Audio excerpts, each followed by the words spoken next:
प्रिय विद्यार्थियों, आज हम लोग कृष्ण काव्य परंपरा के संबंध में बात करेंगे। कृष्ण के व्यक्तित्व को लेकर बड़ा विवाद रहा है। यदि कुछ विद्वान कृष्ण को ऐतिहासिक मानते हैं तो कुछ अर्ध ऐतिहासिक तथा कुछ मात्र कल्पना सृष्टि।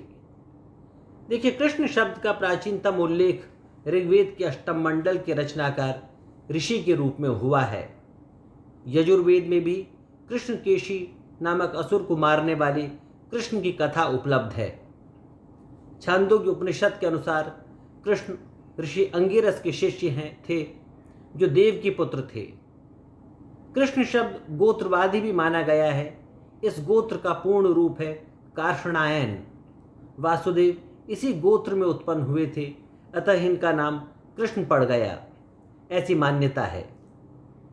वैदिक कृष्ण एवं उपनिषदीय कृष्ण के योग से जिस कृष्ण की प्रतिष्ठा हुई, महाभारत काल में उन्हीं कृष्ण को ऐतिहासिक पुरुष के रूप में महान ज्ञानी एवं समर्थ योद्धा का व्यक्तित्व उपलब्ध हुआ।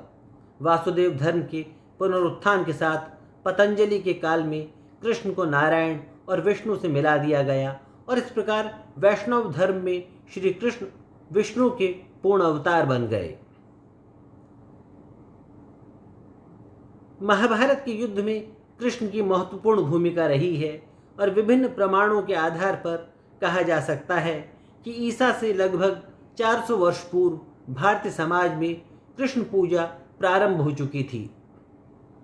ईसा से 300 वर्ष पूर्व भारत की यात्रा पर आए यात्री मेगास्थनीज ने मथुरा में प्रचलित कृष्ण पूजा का उल्लेख किया है।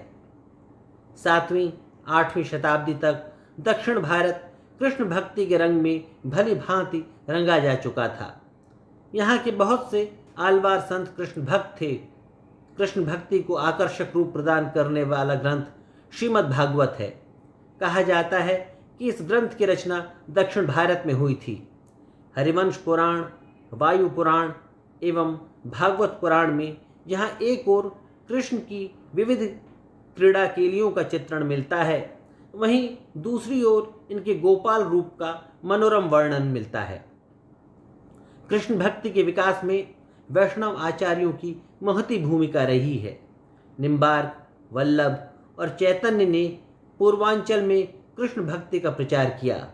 मध्वाचार्य ने ब्रह्म संप्रदाय की स्थापना करके कृष्ण भक्ति की इस प्रेम पूरी धारा को गति प्रदान की।